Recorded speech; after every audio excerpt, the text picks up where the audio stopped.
satu-satunya alat pengangkutan cepat antar daerah Kalimantan Selatan dan Kalimantan Tengah.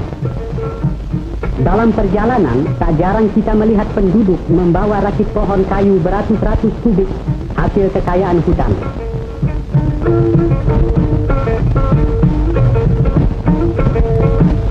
Semakin jauh ke pedalaman, tampak pula pasir memutih kuning di pantai sungai, tempat penghuni desa terpencil itu mendulang atau mencari emas.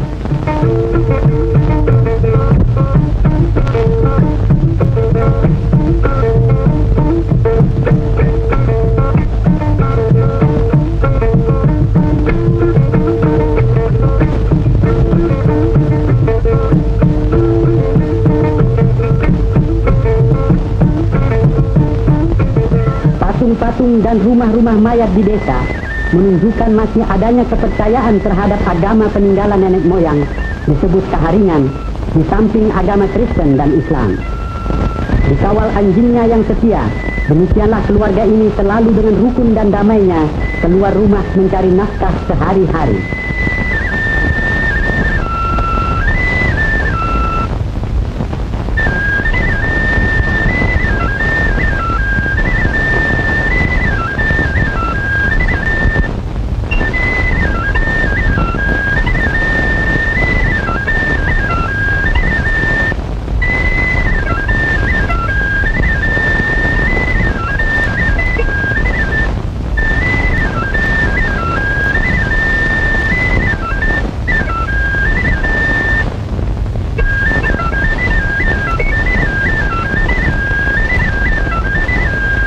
Rotan salah satu hasil kekayaan hutan Kalimantan Tengah. Selain sebagai sumber pencaharian menguntungkan bagi rakyat, juga menjadi bahan ekspor.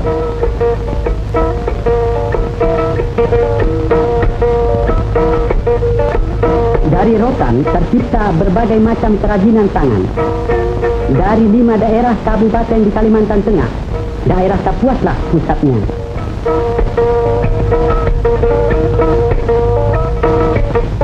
Wanita-wanitanya di sini terkenal pandai menganyam rotan, membuat topi, tas tangan, tempat-tempat rokok, tikar dan lain-lain anyaman halus indah berwarna-warna.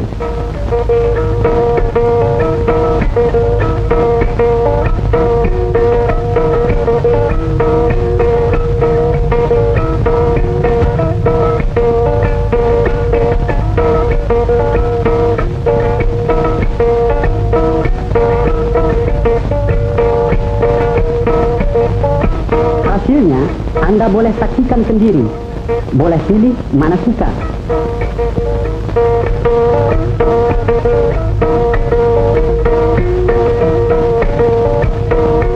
Sekarang kami perkenalkan pula sebuah seni tarinya yang bernama Kenyap. Untuk beberapa detik, kita saksikan pemuda ini menunjukkan kemahirannya menari dengan menggunakan senjata disebut mandau dan telabang.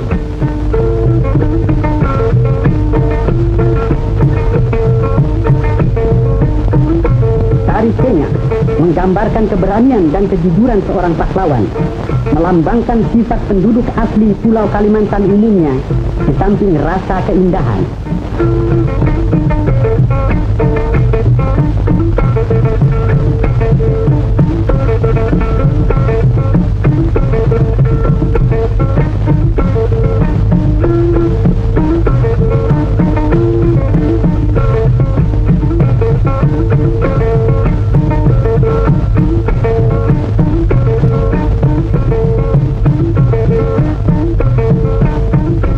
Lompat penari ini, segera Anda kami bawa ke hutan daerah Sampis, pusat penebangan pohon-pohon kayu besar.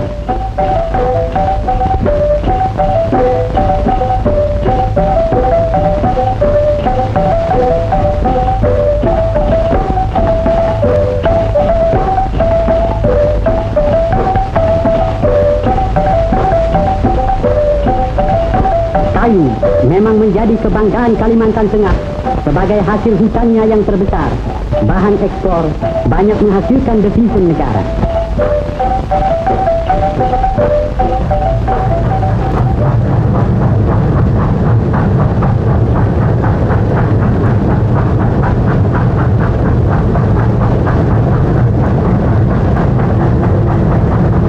pohon-pohon kayu setelah ditebang diangkut ke pabrik kayu yang terbesar di Asia Tenggara, satu-satunya terdapat di kota Sampit.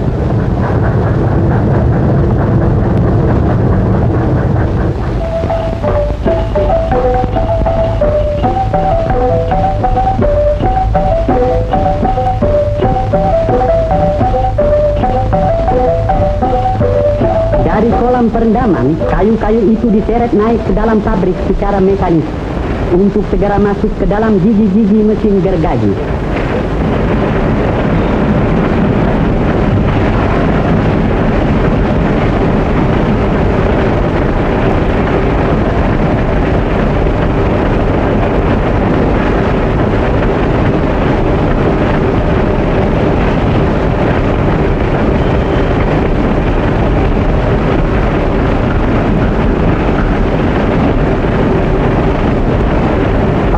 Yang bekerja serba otomatis ini menghasilkan kurang lebih 150 meter kubik kayu bundar dan 60 meter kubik papan seharinya.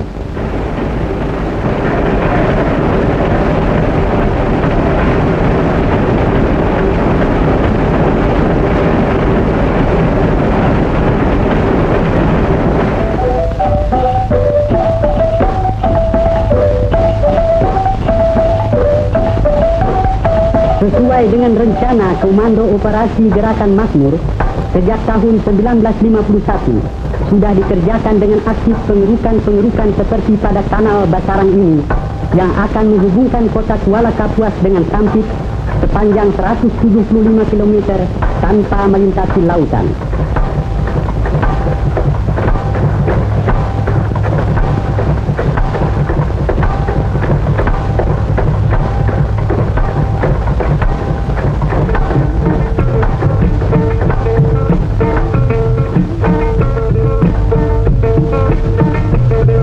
Dengan selesainya kanal ini nanti akan terbuka daerah pertanian dan persawahan maha luas.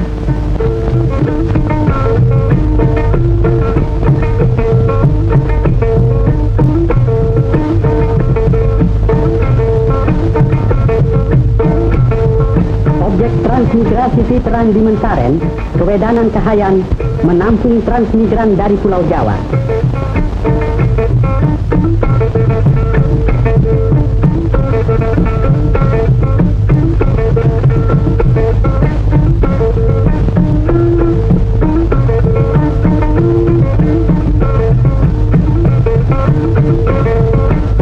Keluarga yang telah menetap di sini rupanya berbahagia dapat menyambut peninjauan Bupati Kapuas Peter Sawong untuk membanggakan kebun sayur mereka yang ternyata subur.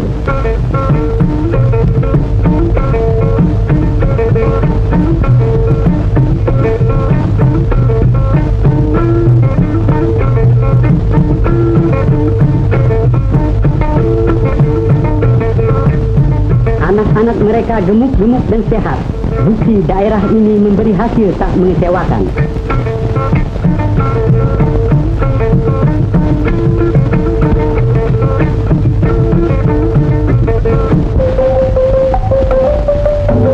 Masa depan Kalimantan Tengah diyakinkan akan mencapai kemajuan pesat, dan begitulah tanggal 17 Juli 1957 penduduk desa Pahandut di pinggir sungai Kahayan bergembira menyambut kedatangan Presiden Soekarno yang pada hari bersejarah itu akan meletakkan batu pertama pembangunan ibu kota Kalimantan Tengah. Secara adat, Presiden dipersilahkan memotong bamban yang menghalangi pintu gerbang desa Pahandut sebagai restu agar segala cita-cita baik ini tak ada rintangannya.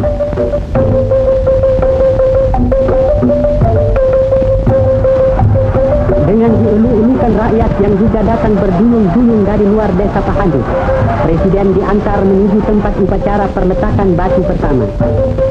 Ibu kota yang akan dibangun bernama Palangkaraya berpusat di tengah hutan, kurang lebih 3 km dari Pahandut, merupakan keberanian dan puncak cita-cita Kalimantan Tengah untuk membangun hutan pedalaman guna kemajuan daerah. Demikianlah hutan yang telah beberapa lama ditebang dibersihkan terus secara bergotong royong.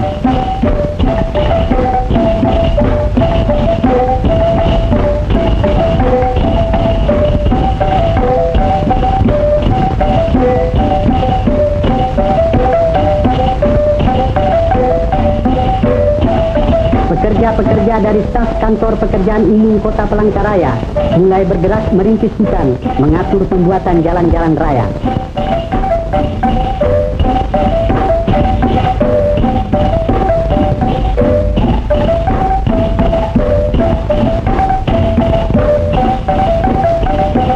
Meski di sini kita melihat tenaga-tenaga bangsa asing ikut membantu pekerjaan besar ini, namun pembangunan Palangkaraya harus dilihat dari segi semangat dan jiwa tenaga Indonesia asli.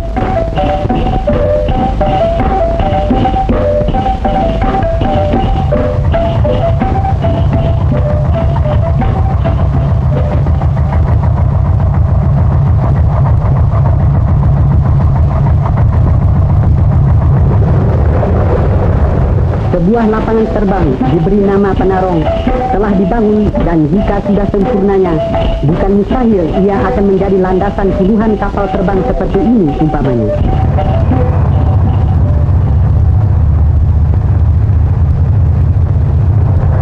Ya, segala cita-cita mesti tercapai, asal semangat kerja dan membangun tak tunggu padam, biar ada kesulitan dan rintangan apapun.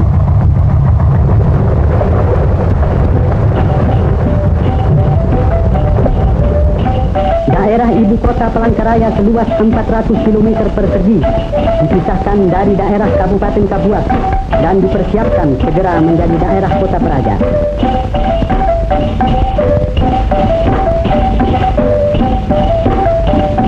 Pembangunan kota, rencana seluruhnya bercorak nasional, tidak mengizinkan bangsa asing membuka usaha atau jenis kerja apapun di sini.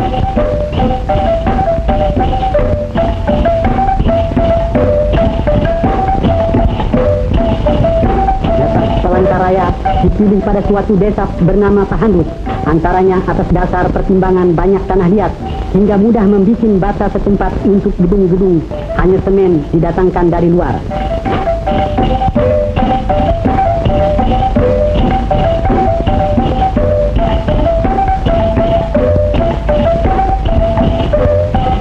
Pembangunan gedung diperlukan terlebih dahulu untuk kantor-kantor dan perumahan-perumahan pegawai. Bagi pelajar SMA, boleh bangga dengan gedungnya yang segera selesai ini. Kini kota Palangkaraya sudah berwujud nyata. Suasana kehidupan sudah berjalan. Pegawai yang hendak bertugas kantor nampak sibuk setiap pagi.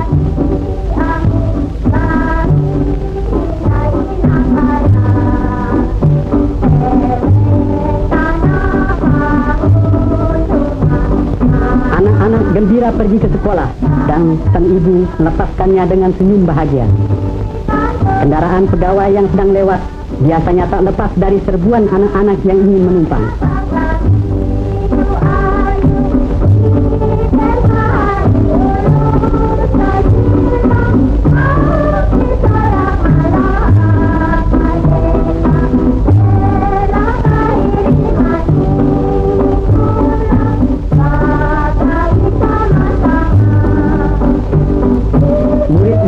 Rakyat sudah memperoleh gedungnya yang baru.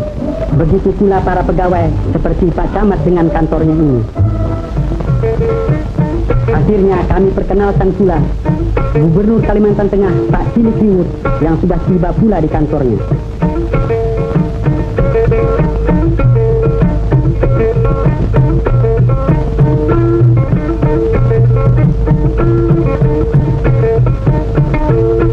Sebagai pemimpin yang bertanggung jawab atas daerahnya, selalu beliau mengajak anggota staf pemerintahan merundingkan bagaimana sebaik-baiknya menyempurnakan pembangunan kota Palangkaraya.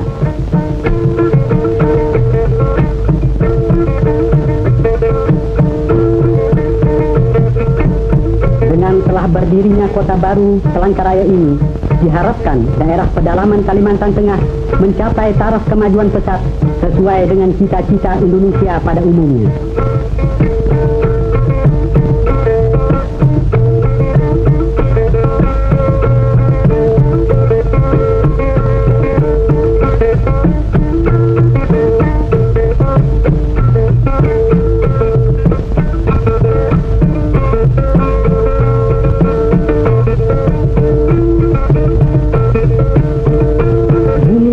Kalimantan Tengah terus menanti pahlawan-pahlawan pembangunan Indonesia sejati.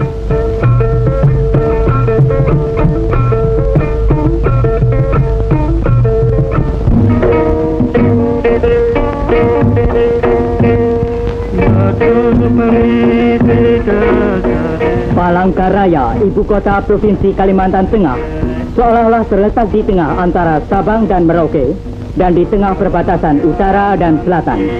Sungai Barito merupakan urat nadi penghubung lalu lintas. Dengan perahu, saudara dapat mencapai Palangkaraya dari Banjarmasin selama 1 hari 1 malam.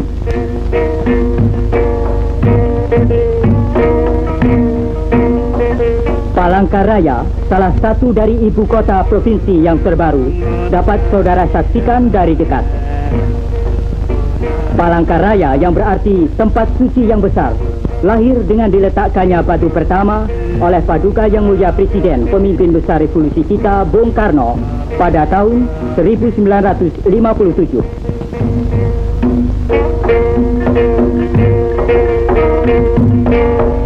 Pada tanggal 14 Maret 1963, setelah berangkat ke Palangkaraya, rombongan Yang Mulia Wakil Menteri Pertama Bidang Khusus, Menteri Penerangan, Ketua Indoktrinasi, Dr. Haji Ruslan Abdul Ghani, romput oleh Gubernur Kalimantan Tengah, Kilik Ribut. Anggota rombongan Menteri Penerangan antara lain terdiri dari Ibu Ruslan Abdul Ghani dengan seorang putrinya Retnowati, Ajudan Mayor Anjar Rahman, Pembantu Menteri Kepala Urusan Publisitas Devon, Dr. Andes Tresno Suwarno, dan Staf Menteri Urusan Khusus Devon, Dr. Andes Rahmadi.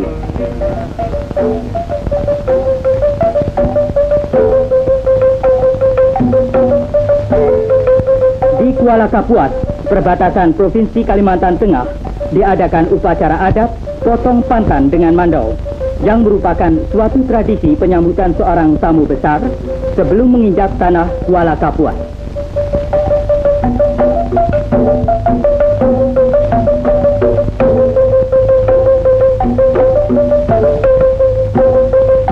Dalam pidato sambutannya, Wampa Menteri Penerangan menyampaikan salam hangat dari Bung Karno kepada rakyat Kalimantan dan menjelaskan tentang Pancasila negara kita yang membawa rakyat ke arah adil dan makmur. Dari sungai ini dapat kita saksikan penghidupan penduduk Kalimantan Tengah. Kehidupan mereka sehari-hari antara lain berjualan ikan, karet, dan sebagainya.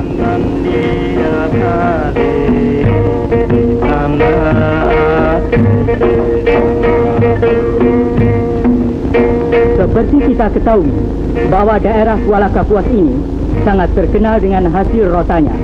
Dan dari rotan tadi dapat dijadikan berbagai macam kerajinan tangan seperti tikar, topi, keranjang, dan rupa-rupa alat keperluan rumah tangga. Bagi setiap tamu maupun para pariwisatawan tentu akan mendapat kenang-kenangan dari hasil hutan Kuala Kapuas ini.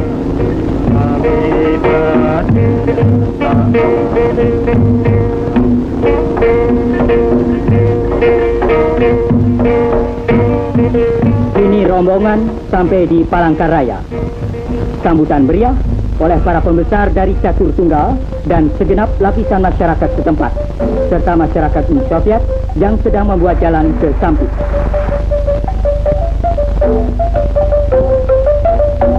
Ucapan selamat datang telah diucapkan oleh Gubernur Kilik Ribut. Sesuai dengan upacara adat, Menteri Dr. Haji Ruslan Abdul Ghani memperkenalkan diri dan menyampaikan maksudnya yang baik datang di daerah Kalimantan Tengah ini. Menginjak telur, potong pantan, dan dipupuri adalah suatu kehormatan bagi setiap tamu besar yang datang.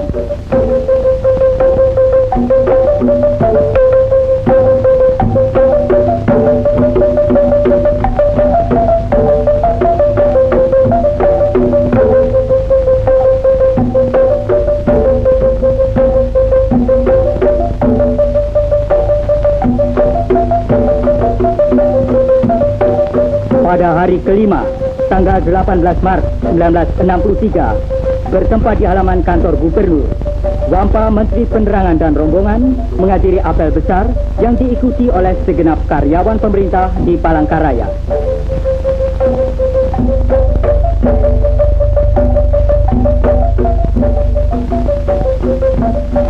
Hadir pula para peserta kursus dan latihan Manito Ustek, alim ulama ke Kalimantan Tengah.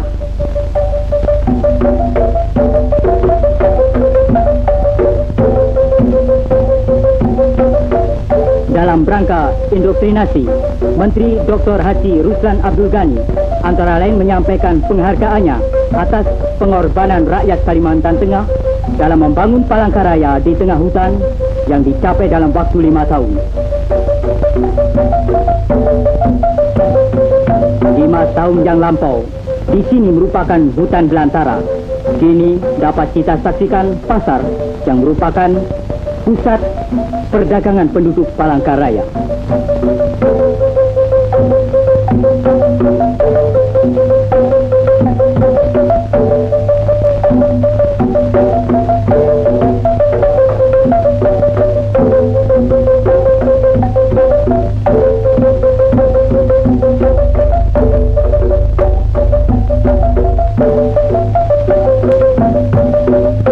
Pada malam resepsi yang dihadiri oleh segenap lapisan masyarakat, Bapak Menteri Penerangan antara lain mengatakan bahwa Pancasila sebagai ideologi negara kita sama dengan hati nurani manusia.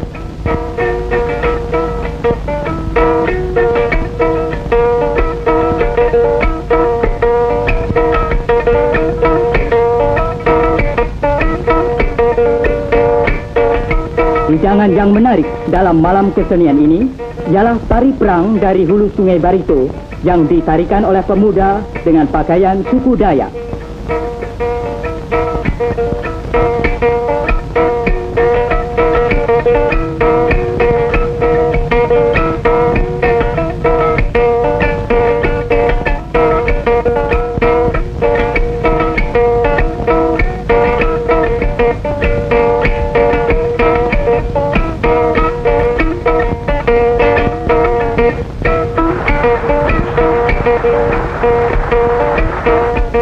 Gadis-gadis Kalimantan Tengah ini pun tak mau ketinggalan.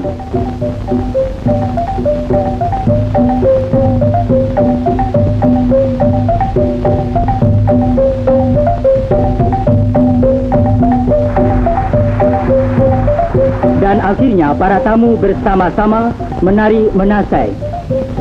Rupanya tidaklah berlebih-lebihan kalau tari ini dapat dijadikan tari pergaulan. Dalam keadaan alam prihatin, di sini perlu ada optimisme dalam perjuangan. Rupanya saat perpisahan ini tak mudah dilupakan dan Kalimantan, walaupun jauh di mata, akan dekat di hati.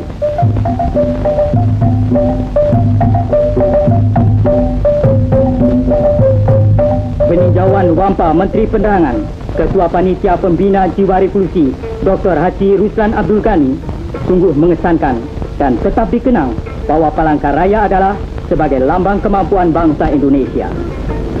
Palangkaraya terletak di tengah hutan belantara, merupakan kota yang serba baru yang timbul di tengah alam dan udara merdeka.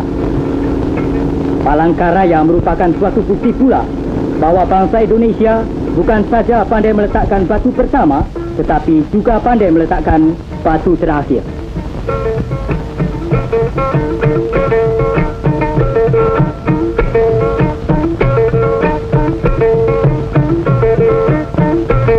Acara kunjungan di Kalimantan Selatan hari pertama di Banjarmasin, tanggal 14 Maret 1963 di Balai Pemuda, Menteri Penerangan Dr. Haji Ruslan Abdul Ghani mengatakan bahwa kita tidak dapat menghilangkan salah satu sila karena akan menimbulkan bahaya.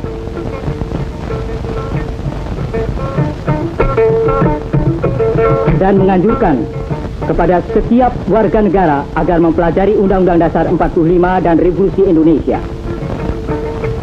Dan hari terakhir kepada para mahasiswa Universitas Lambung Mangkurat, menganjurkan agar para mahasiswa mengamalkan ilmunya. Kesan Menteri Penerangan Dr. Haji Ruslan Abdul Ghani antara lain bahwa Palangkaraya menunggu tangan dan otak bangsa Indonesia untuk membangun lebih lanjut.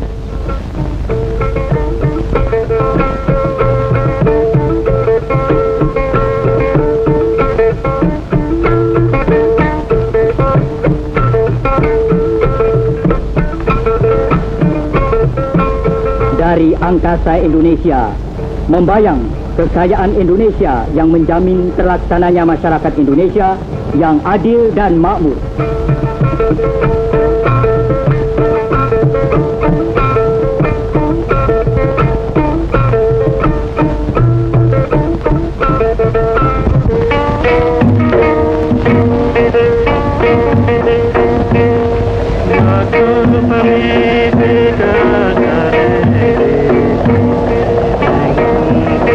Di tepi Sungai Kahayan yang membelah Pulau Kalimantan ini, tegaklah kota besar Palangkaraya.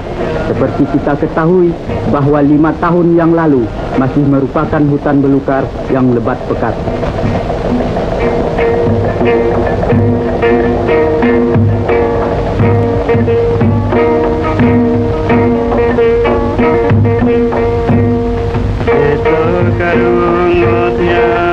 Pada tanggal 17 Juli tahun 1957, di tempat ini Presiden Soekarno meletakkan batu pertama kota Palangkaraya. Dengan demikian, mulailah terwujud ide yang dicetuskan oleh Gubernur Cilik Riwut, seorang putra Kalimantan asli, bersama-sama bekas Gubernur Kalimantan Milono, untuk membentuk daerah Swatantra tingkat 1 Kalimantan Tengah.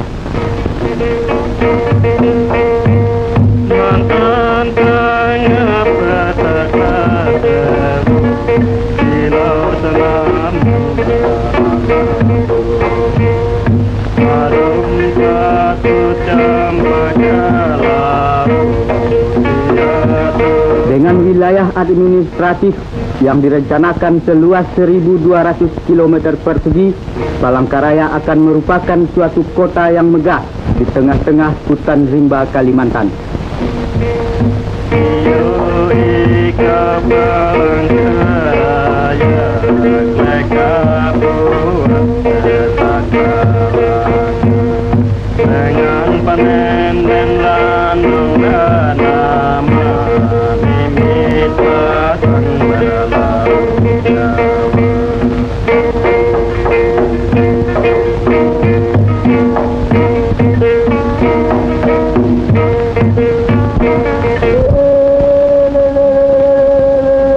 Kami ajak saudara mengenali penduduk Kalimantan Tengah dengan upacara keagamaan yang disebut Pesta Tewah, suatu upacara menghantarkan arwah-arwah ke surga loka. Suku bangsa Dayak Ngaju dan setiap penganut agama Kaharingan menjalankan upacara ini yang dilaksanakan secara bertingkat-tingkat.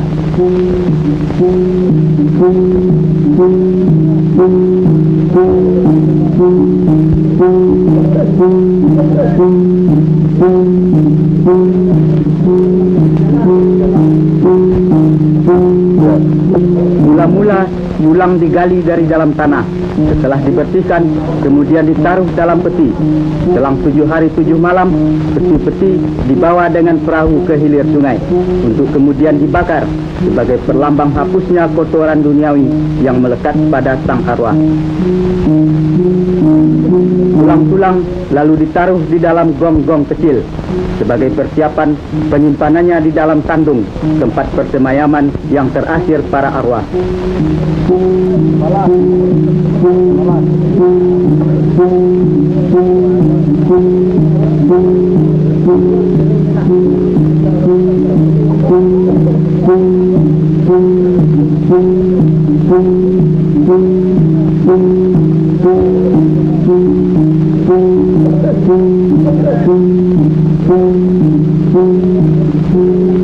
Peristiwa ini diiringi oleh semua anggota Tewah melakukan permainan ini sebagai tanda sukaria dan syukur kepada Tuhan.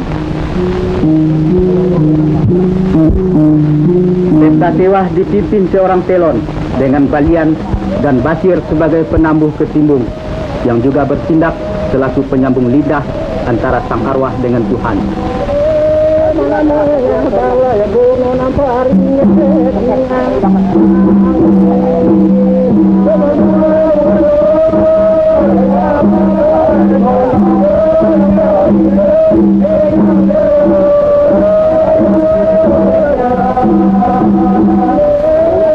Pintu sandung dibuka dengan upacara yang cukup berkesan.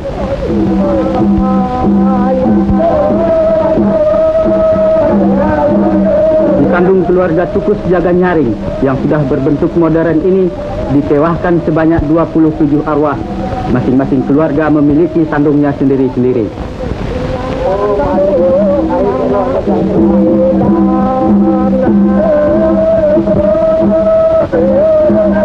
Di sandung keluarga Hantingan yang masih berbentuk asli, berlangsung upacara yang serupa. Tahun ini, Kampung Mentangai menewahkan tidak kurang dari 355 arwah secara gotong royong. Karena biayanya yang begitu besar, pesta tewa hanya dapat dilakukan beberapa tahun sekali.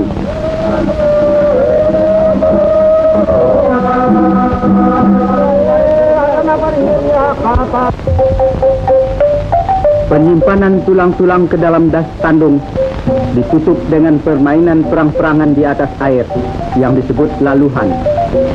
Setelah kembali ke darat, palas agar terhindar dari bahaya.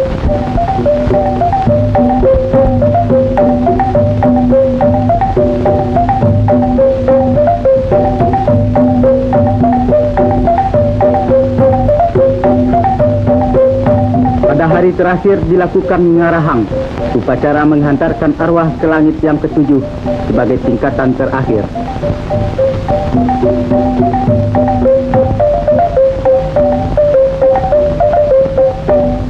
Sukma babi ini kelak akan turut mengiringi sang arwah ke tempat peristirahatannya yang terakhir.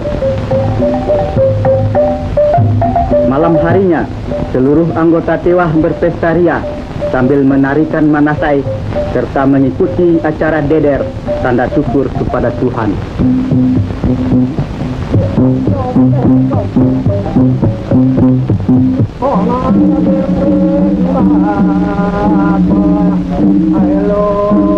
Dan selesailah para penganut agama Kaharingan menunaikan kewajibannya mengagungkan arwah sanak keluarganya.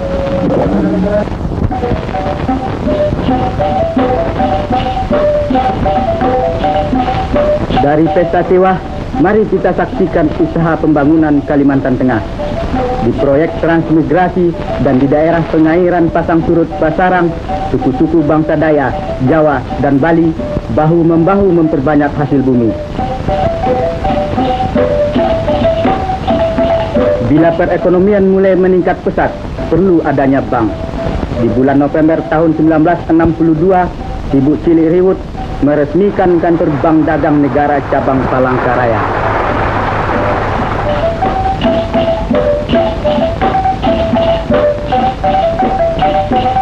Bagi putra-putri Kalimantan Tengah yang haus akan pengetahuan, dalam beberapa tahun saja, perkampungan pelajar Sanaman Mansikai ini telah dilengkapi dengan sekolah dasar, SMP, dan SMA. Para pegawai tidak dilupakan kesejahteraan hidupnya, berupa perumahan sederhana tapi pantas.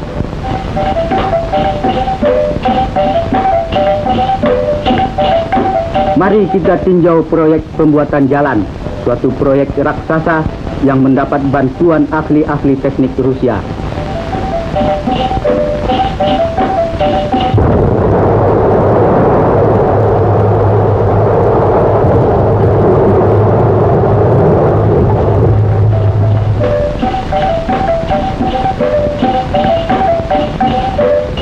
Pecahan batu gunung ini digiling, disaring, digiling kembali menjadi batu koral, kerikil, dan pasir sebagai bahan pondasi jalan.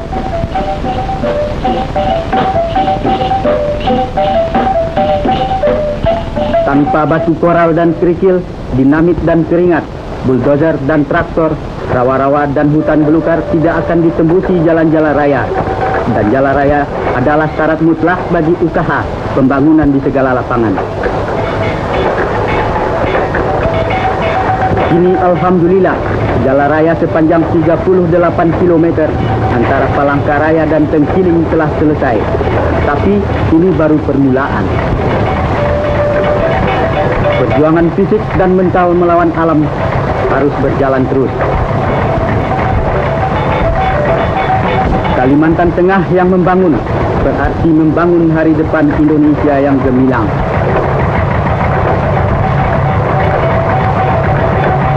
Mari membangun terus.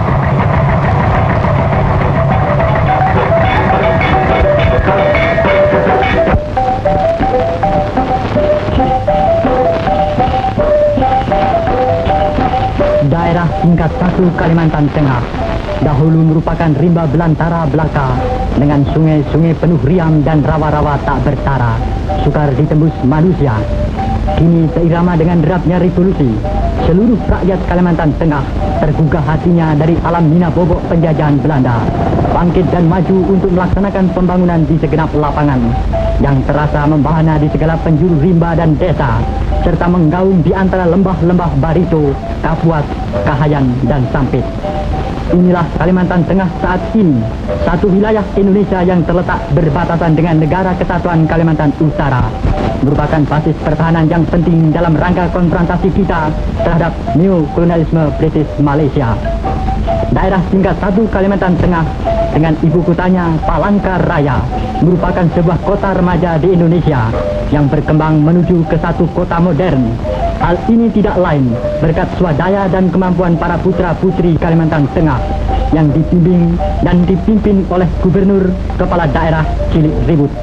Rakyat Kalimantan Tengah berhasil memeras otak dan membanting raga untuk memenuhi panggilan suci Ibu Pertiwi sebagai yang dicanangkan oleh pemimpin besar revolusi Bung Karno.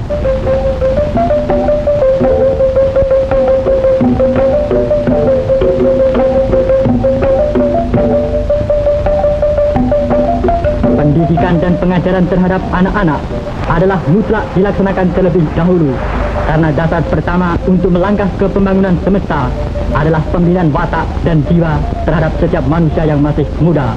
Membina manusia baru dalam rangka character and nation building menuju masyarakat sosialis dalam satu wadah Negara Kesatuan Republik Indonesia yang berasaskan Pancasila dan berhaluan Manipol Uzbek. Kemajuan pendidikan dan pengajaran di daerah tingkat 1 Kalimantan Tengah amat pesat, seiring pula dengan kemauan yang besar dari anak-anak untuk belajar. Kini terdapat 500 buah sekolah dasar, 50 buah sekolah lanjutan tingkat pertama, dan 10 buah sekolah lanjutan tingkat atas dengan jumlah siswa 75.000 orang.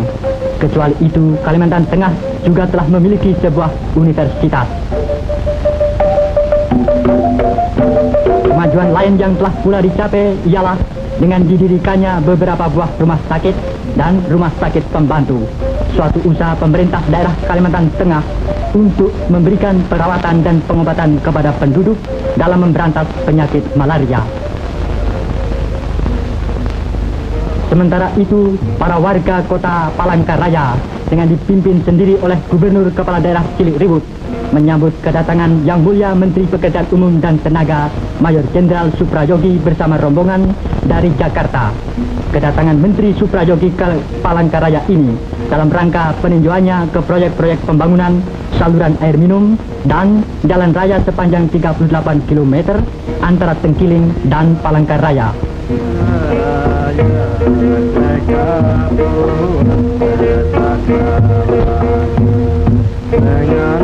Jalan raya adalah salah satu faktor amat penting sebagai urat nadi perhubungan di darat untuk melancarkan ekonomi. Seluruh daerah tingkat 1 Kalimantan Tengah terus membangun dan sekali membangun untuk mensukseskan Wikora. Kita tidak gentar terhadap ancaman dan tantangan dari pihak Nekolin.